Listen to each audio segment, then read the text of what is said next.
I suppose after all the drama following the Adelaide 500 earlier this year, there probably weren't many people who thought that James Courtney would be back on the grid this year. But here we are. It's round 3 of the Virgin Australia Supercars Championship, and the Supercars champion is back on the grid thanks to Boost Mobile, who've taken the reins of one of the Tickford Racing Ford Mustangs.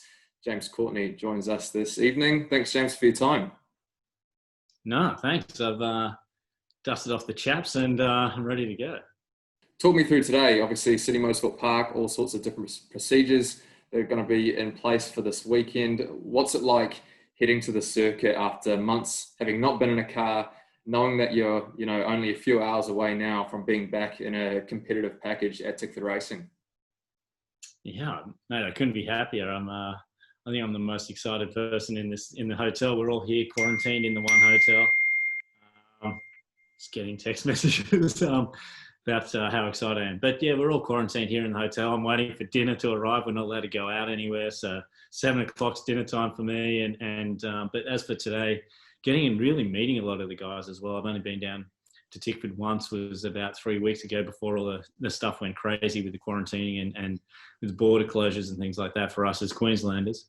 It made that difficult. So today was about, I got my seat insert. So I put my seat insert in the car. It's the first time I jumped in the car with that. And, I got a lot of the measurements. It was really good of the WAU guys, Walkinshaw, a lot of good mates there over that time. And they sort of came through and gave me a little cheat sheet, so to speak, with all the setup, like pedal settings that I had and, all the dimensions where I sat. So that made things a lot easier.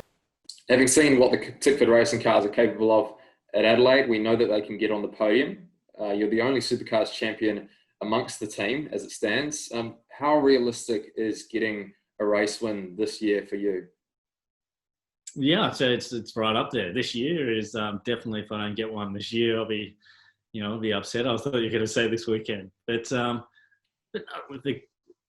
the team have won they've won championships. The team, they're a championship winning team. They're a Bathurst winning team. Yes, the driver group haven't won a championship, or the guys that are there now, but there's a lot of experience and a lot of speed. Cam Waters has been super quick with those guys for a long period of time now. Lee, also race winner. He's got a lot of he's got about as much experience as me, and he's one of the older chaps like myself, and Jack's a fresh face in there, and he's someone that was worked there previously, been away and come back. So got a good mix. Lee and I are probably the experienced side of the garage and being teamed together, and the other guys are the young eager ones. So I think it's a good blend. It's a good group. No one's feeling there's no one sort of trying to drag the attention from anyone else. Everyone's sort of pretty comfortable with who they are, and we're just getting on with it. How tough is this weekend going to be for you? Joining a brand new team, and you've basically only got an hour to get accustomed to the car. Yeah, it's going to be nuts. I sat in the car for a long period of time this afternoon with all the belts on and everything, just to make sure. It's little things like the way the crutch strap goes. It obviously restrains the family jewels a little bit there, and you can get your legs sort of going numb with the blood being cut off. So just sitting in there doing the belts and trying to spend as much time in there as I can to see if those sorts of things happen. But yeah, it's pretty nuts to think that I haven't even sat in it with the engine running, and we roll straight into it. Practice a 30-minute practice session. Then it's such tight turnarounds too. So to make any sort of adjustment within the pedal box is probably not possible in that that time frames that we've got. So it's going to be a tough day tomorrow. But in the end, I'm just happy and grateful, and that I'm here. I'm doing it. I think I'm the only one that's had something good come out of this Corona period. I just can't wait to get out there in the Boost Mobile 44 car and feeling good about it. And I think we're going to hopefully surprise a few people. Tell us a little bit about the car this weekend running number 44. It's a number that we've not seen you run previously. What's the thinking behind number 44? What's the history of it? Yeah, I ran 44 my whole career karting until I went to Europe and started racing. So when I was younger and I could pick my number, that was it. So, I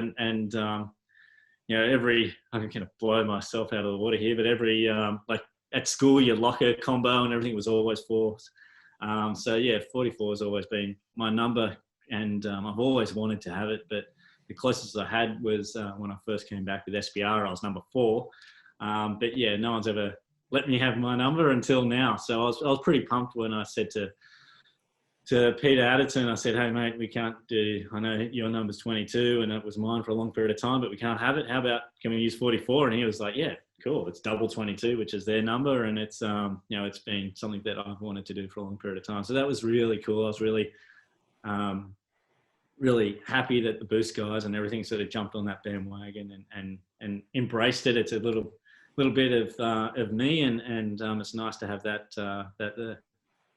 I guess there are some good omens coming into this weekend. The last time you were in a Ford was in Sydney and you won the championship with Tickford Racing. Now you're back in a Ford, this time in a Mustang. There's some good memories thinking back about Sydney, a decade ago when you won the championship? Yeah, 20 minutes from here a decade ago, I was doing a burnout winning the championship. So it's a lot of super fond memories with the brand, and although it's a different team coming back with the same manufacturer now, it's cool. The Mustang looks really good. It's also got a lot of history and racing heritage and stuff like that. So to be a part of that as well is quite cool. And I think I'm probably one of the only guys in this little time frame that has jumped between the two makes and probably give a good valuation on what the difference between the two is. So it's I'm looking forward to it, to see the myth of the great Mustang, of what we've been I've been banging on about, that the advantage that they've got. So now I'll see if it's real. But yeah, it's going to be good. The Supercars done a great job with parity this year, and with all that sort of stuff. But the characteristics are going to be different. It's a different shape. So we'll see how that goes. Well, James, thank you so much for your time as always. Really looking forward to this weekend. It's been 4 months since you last drove a race car, so really looking forward to seeing how this weekend goes. Best of luck. Cheers. Fingers crossed tomorrow's a good one.